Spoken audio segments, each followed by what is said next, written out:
Marco കണ്ടിട്ട് ആരെങ്കിലും വഴി തെറ്റിയിട്ടുണ്ടെങ്കിൽ അവരെ നേർവഴിയിലേക്ക് കൊണ്ടുവരാനുള്ള ഒരു ശ്രമമാണ് പരിവാറിലൂടെ ഞങ്ങൾ നടത്തുന്നത്.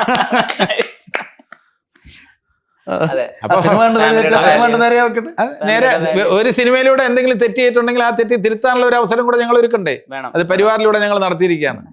അപ്പൊ മാർക്കോയെ കുറ്റപ്പെടുത്തുന്നവര് ഒരു നേർവഴിയിലേക്ക് കൊണ്ടുവരാനുള്ള ശ്രമത്തിനെയും പ്രോത്സാഹിപ്പിക്കണമെന്നാണ് ഞങ്ങൾക്ക് പറയുന്നത്. ടോണിയെ കുറ്റം പറയുന്നവർ സഹദേവനെ കണ്ടുപിടിക്കട്ടെ. അതെ, ടോണിയെ കുറ്റം പറയുന്ന സഹദേവനെ കണ്ടുപിടിക്കട്ടെ. ഇപ്പൊ ജഗദീഷ് ചേട്ടന് ഇത്ര ആക്റ്റീവായിട്ട് ഇവിടെ നിൽക്കാനുള്ള ഒരു കാര്യം, ഇപ്പൊ ഈ പറഞ്ഞ സിനിമയോടുള്ള ആഗ്രഹവും ശ്രമവും ഒക്കെ ഉണ്ടെങ്കിൽ പോലും ഒന്ന് ഈ ആരോഗ്യമാണ്. ആരോഗ്യം നിലനിൽക്കുന്നുണ്ടല്ലോ.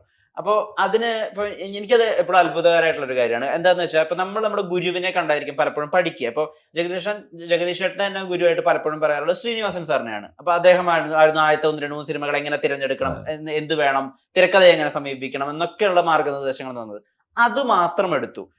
ശ്രീനിവാസൻ സാർ നന്നായിട്ട് സ്മോക്ക് ചെയ്യുന്ന ഒരാളായിരുന്നു. അതായിരുന്നു അദ്ദേഹത്തെ പിന്നീട് ഇപ്പൊ അദ്ദേഹത്തിന്റെ ആരോഗ്യസ്ഥിതിയെ മോശമായി ബാധിച്ചെന്ന് വിനീത് ശ്രീനിവാസൻ ഉൾപ്പെടെ പറയുകയും ചെയ്തു. അത് എടുക്കുകയും ചെയ്തില്ല. എങ്ങനെ ഒരു ഗുരുവിൽ നിന്ന് അത് എടുക്കണം എന്നുള്ള കൃത്യമായിട്ടുള്ള ഒരു മാർഗരേഖയാണ് അത്. അങ്ങനെ ഒരു തോട്ട് പ്രോസസ് അറിഞ്ഞുകൊണ്ട് ചെയ്തതാണോ? അല്ല, അത് ഈ സ്മോക്കിംഗ് അല്ലെങ്കിൽ ഈ കള്ളുകൂടി അല്ലെങ്കിൽ മദ്യപാനം, ഇതൊക്കെ ഇതിനുള്ളൊരു സാധ്യത, പോസിബിലിറ്റി എന്ന് പറയുന്നത് ഡിഗ്രി ക്ലാസ്സിന്റെ സമയത്താണ്. ആ സമയത്താണ് ആദ്യമായിട്ട് പലപ്പോഴും പലരും ഒരു ബിയർ കുടിക്കുന്നത്. ഡിഗ്രിയുടെ ആ കാലത്ത്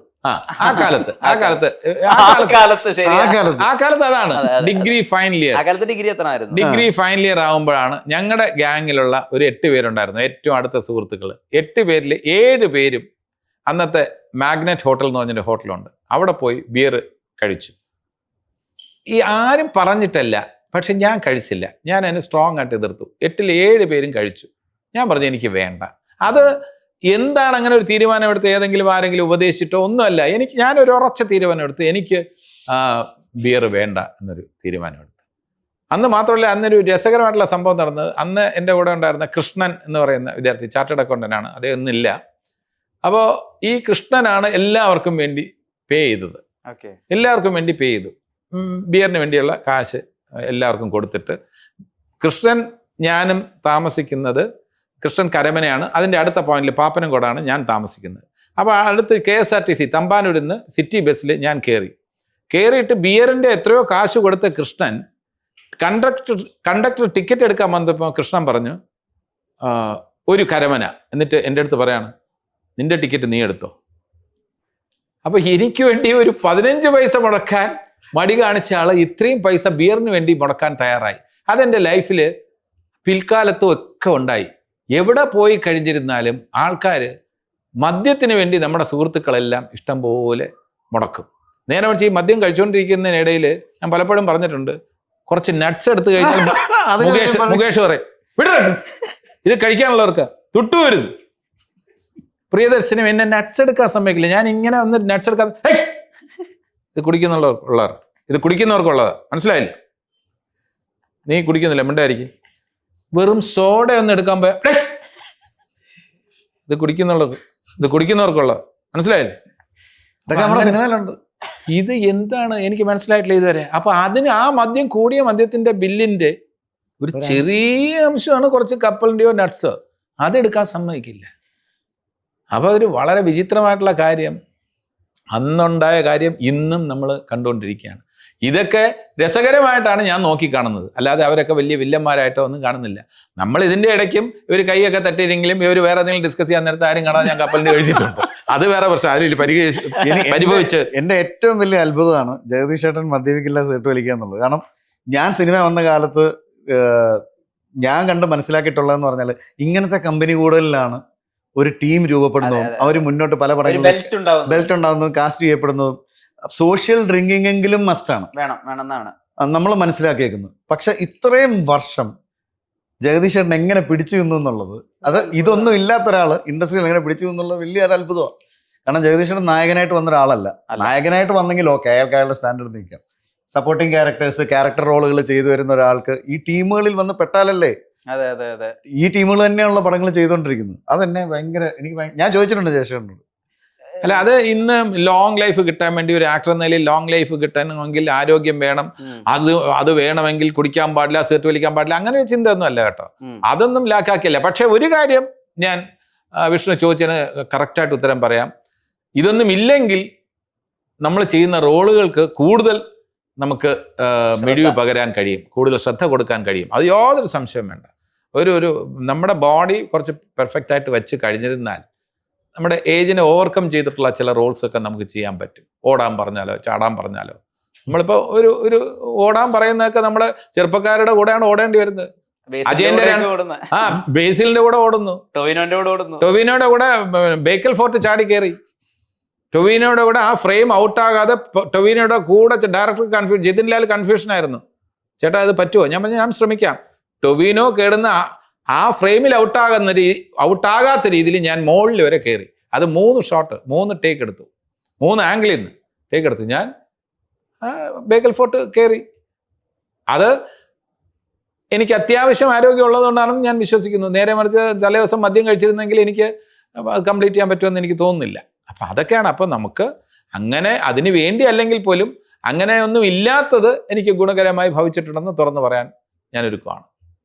ഒരു ക്ലീൻ ഇമേജ് ഉണ്ട് അങ്ങനെ സ്വയം. അതെ, ഇതിൽ ഇപ്പം ക്ലീൻ ഇമേജ് എന്ന് പറയുമ്പോഴാണ് അതിനകത്തൊരു ടെൻഷൻ. കാരണം വെച്ചാൽ ഈ മിസ്റ്റർ ക്ലീൻ എന്നുള്ളൊരു ഇമേജ് എനിക്ക് ചാർത്തി തരുന്നതിനോട് എനിക്ക് യോജിപ്പില്ല. ഞാൻ അങ്ങനെ ഒരു മിസ്റ്റർ ക്ലീൻ അല്ല. ഞാനൊരു സാധാരണ മനുഷ്യനാണെന്ന് ഞാൻ വീണ്ടും വീണ്ടും പറയാൻ ആഗ്രഹിക്കുന്നു. എല്ലാ ദൗർബല്യങ്ങളും ഉള്ള ഒരു സാധാരണ പച്ചയായ മനുഷ്യൻ എന്ന് വിശേഷിപ്പിക്കാനാണ് എനിക്ക് കൂടുതൽ. നേരെ മറിച്ച് സമൂഹത്തിന്റെ ഒരു മാതൃകയാണ്. ജഗദീഷിനെ കണ്ടുപിടിക്കുക, അത് കേൾക്കുമ്പോൾ എനിക്കൊരു വല്ലാത്തൊരു ഫീലിംഗ് ആണ്. കാരണം വെച്ചാൽ അങ്ങനെ ഒരു വിഗ്രഹമൊന്നുമല്ല ഞാൻ. നമുക്ക് സാധാരണക്കാരൻ്റെതായിട്ടുള്ള ദേഷ്യമോ കോപോ അസൂയയോ എല്ലാം ഉള്ള ഒരാളാണ് ഞാൻ. വീണ്ടും വീണ്ടും പറയുന്നത് വെച്ചിരുന്നാൽ നമുക്ക് അങ്ങനെ ഒരു ജഗദീഷ് നന്മയുടെ പ്രതീകം അല്ല, നന്മയുടെ പ്രതീകമൊന്നും അല്ല. നമ്മുടെ എല്ലാ മനുഷ്യന്റെയും വികാരമുള്ള ഒരു സാധാരണക്കാരനായിട്ടുള്ള ആളാണ്. പിന്നെ കുറച്ച് കൂടുതൽ ഇമോഷണലാണെന്ന് വേണമെങ്കിൽ പറയൂ, കൂടുതൽ സെന്റിമെന്റലാണെന്ന് വേണമെങ്കിൽ പറയൂ. അതിൽ സത്യസന്ധതയുണ്ട്. ഞാൻ ഇമോഷണലാണ്. ഇമോഷണൽ എന്ന് പറഞ്ഞാൽ ഞാൻ പാട്ട് കേട്ട് കരയുന്ന ആളാണ്. ഞാൻ പാട്ട് കേട്ട് കരയുന്നതാണ്. കൊച്ചു കുട്ടികൾ സമ്മാനം വാങ്ങുന്നത് കാണുമ്പോൾ ഞാൻ കരയുന്നതാണ്. എന്തിനാണ് കരയുന്നതെന്ന് എനിക്കറിഞ്ഞൂടാ. ഒരു വേദിയിൽ സമ്മാനം പ്രൈസ് ഗോസ് ടു എന്ന് പറയാൻ നേരത്തെ ഒരു കൊച്ചു കുട്ടി വന്ന് ഒരു സമ്മാനം വാങ്ങാൻ നേരത്തെ തിരിച്ചു നോക്കി ഇങ്ങനെ തൊഴുന്ന കാണുമ്പോൾ എനിക്ക് കരച്ചിൽ വരും. അതെന്തിനു കരയുന്നതെന്ന് എനിക്കറിയില്ല. ടി വിയിലുള്ള ചില കൊച്ചു കുട്ടികളുടെ ചില പ്രസംഗങ്ങൾ, സ്മാർട്ടായിട്ടുള്ള പ്രസംഗങ്ങൾ, ചില തമിഴ് ചാനലൊക്കെ വയ്ക്കുമ്പം ചില കുട്ടികളുടെ പ്രസംഗമൊക്കെ നമ്മ എതുക്ക് இந்த மாதிரி சொல்றேன்னா நாம எல்லாம் குழந்தையானா கூட நம்ம அப்பா அம்மா கிட்ட ஒரே എന്നൊക്കെ പറയാൻ നേരത്തെ എനിക്ക് കണ്ണു നിറയും. അതേ കാണുമ്പോൾ എനിക്ക് കണ്ണു നിറയും. അപ്പൊ അത് അടുത്തേക്ക് എൻ്റെ മോള് ചോദിക്കും എന്താ വെച്ചാൽ കരയുന്നത്? ഒന്നുമില്ല. അത് ഇപ്പൊ കണ്ണ് നിറഞ്ഞിട്ടുണ്ട്. അത് എന്തുകൊണ്ട് കണ്ണ് നിറയുന്നു എന്നുള്ളതെന്ന് എനിക്കറിയില്ല. അപ്പൊ ഇമോഷണലായിരിക്കാം. ഞാൻ ബേസിക്കലി ഒരു ഇമോഷണൽ ആയിട്ടുള്ള ഒരു ജീവിയാണ്, അത്രേ ഉള്ളൂ. അല്ല നന്മയുടെ ആളൊന്നുമല്ല. ഈ സ്ത്രീധനം ഉണ്ടാക്കാനും അതുപോലെ വെൽക്കറ്റ് കൊടൈക്കനാൽ ഉണ്ടാക്കാനും ഒക്കെ ജഗദീഷ് ഒരു പുഷ് എടുത്തിട്ടുണ്ട്. ഇപ്പൊ ജോജു ഉറ്റ സുഹൃത്താണ്, അദ്ദേഹം ഒരു പുഷ് എടുത്തിട്ട് ഇപ്പൊ അദ്ദേഹം പണി വരെ ഉണ്ടാക്കി. പ്രശാന്ത് അലക്സാണ്ടർ അങ്ങനെ ഒരു പുഷ് എപ്പോഴും എടുക്കും? ഞാൻ പുഷ് എടുക്കുന്നുണ്ട്, പുഷിക്കൊണ്ടേ ഇരിക്കുന്നുണ്ട്. അത് എപ്പോഴേലും ഒക്കെ തെള്ളി അപ്പുറത്ത് എത്തിക്കും ഞാൻ. പ്രശാന്ത് ഹാർഡ് വർക്കിംഗ് ആണ്. പ്രശാന്തിന് ഈ പറഞ്ഞ പോലെ നായകൻ ആദ്യം വിഷ്ണു സൂചിപ്പിച്ചപ്പോൾ അല്ല എന്ന് പറഞ്ഞില്ലേ, നടൻ എന്ന് പറഞ്ഞില്ലേ. പ്രശാന്ത് ആത്മാർത്ഥമായിട്ട് ആഗ്രഹിക്കുന്നുണ്ട്. നായകൻ എന്നുള്ള വാക്കല്ലെങ്കിലും ഒരു സെൻട്രൽ ക്യാരക്ടറിലൂടെ ഈ പറയുന്ന പോലെ പുരുഷപ്രേതം പോലുള്ള ഒരു ബ്രേക്ക് വീണ്ടും ആഗ്രഹിക്കുന്ന ആളാണ്. അതിനുവേണ്ടി ഓർഗനൈസ് ചെയ്യാൻ വരെ റെഡിയാണ്. അതിൽ ഒരു സെക്കൻഡ് ഫിഡിൽ കളിക്കാൻ ഞാൻ റെഡിയാണ്. ഇത് ഈ പടവും ഞാൻ പുഷ് ചെയ്തിട്ടുണ്ട്. അത് കാണാനുണ്ട്, ഡെഫിനറ്റ്ലി അധ്വാനം കാണാനുണ്ട്. സത്യമായിട്ട് മനുഷ്യ ഞാനാണ് മറ്റേ ഡിജിറ്റൽ വില്ലേജ് കണ്ടിട്ട് ഞാൻ ഫഹദിനെ ഉത്സവനെ വിളിച്ച് ചാൻസ് ചോദിച്ചപ്പോഴാണ് അവര് പറയുന്ന ഒരു കഥയുണ്ട് ചേട്ടനൊന്ന് കേട്ടു വെക്കുന്നത്. നമ്മുടെ ആഗ്രഹ നടനാണ്. ഈ കൃഷ്ണന്റെ കാര്യം വെച്ചപ്പോഴാണ് രണ്ടുപേരും പുരുഷപ്രേതത്തിലുണ്ടായിരുന്നു, രണ്ടുപേരും വെബ് സീരീസിലുണ്ടെന്ന് അറിയാം. മോഹൻലാലിനെ വെച്ച് പടം ചെയ്യുന്നു എന്നൊക്കെ അറിയുന്നു. രണ്ടുപേരും ഉണ്ടോ അതിനകത്ത്? അല്ല, ഒന്നും ആയിട്ടില്ല. കൃഷ്ണാന്തിന്റെ മുഖ്യ വെച്ചും മോഹൻലാലിനെ വെച്ചും 2 സബ്ജക്ട് റെഡിയാക്കിയിട്ടുണ്ട്. അതല്ലാതെ വേറൊരു സബ്ജക്റ്റും പുള്ളി ഇപ്പം മസ്തിഷ്ക മരണം എന്ന് പറഞ്ഞൊരു സബ്ജക്ട് റെഡിയാക്കി. കൃഷ്ണാന്ത് സിനിമ ചെയ്തുകൊണ്ടേയിരിക്കും. അപ്പൊ ആരെ വെച്ചെന്നുള്ള വിഷയമില്ല. ജഗദീശൻ ഈ പറഞ്ഞ എല്ലാത്തിലും ഉണ്ടാവുന്നുള്ള ആഗ്രഹിക്കുന്നു. ഇപ്പൊ വെബ് സീരീസ് ഞങ്ങൾ 2 ഉണ്ട്. 4.5 ഗ്യാങ് എന്ന് പറയുന്നത്, അത് സോണി ലീവിൽ വരുന്നുണ്ട്. അത് ഇൻട്രസ്റ്റിംഗ് ആയിട്ടുള്ള ഒരു പ്ലോട്ടായിരിക്കും.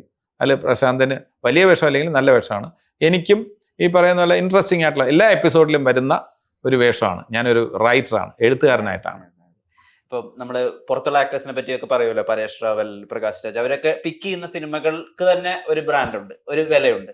അതിപ്പോ ജഗദീഷ് ചേട്ടനുണ്ട്. അതൊരു USB ആണ് പരിവാറിന്റെ.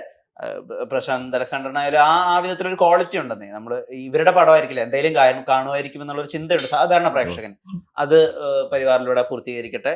ഇവിടെയുള്ള ഈ ചെറിയ സിനിമകളൊക്കെ വിജയിക്കുമ്പോഴാണ് ഇൻഡസ്ട്രിയുടെ ഒരു ഖ്യാതി പുറത്തെത്തുന്നത്. നേരത്തിന് ഒരുപാട് നന്ദി. നല്ല നമസ്കാരം. Thank you.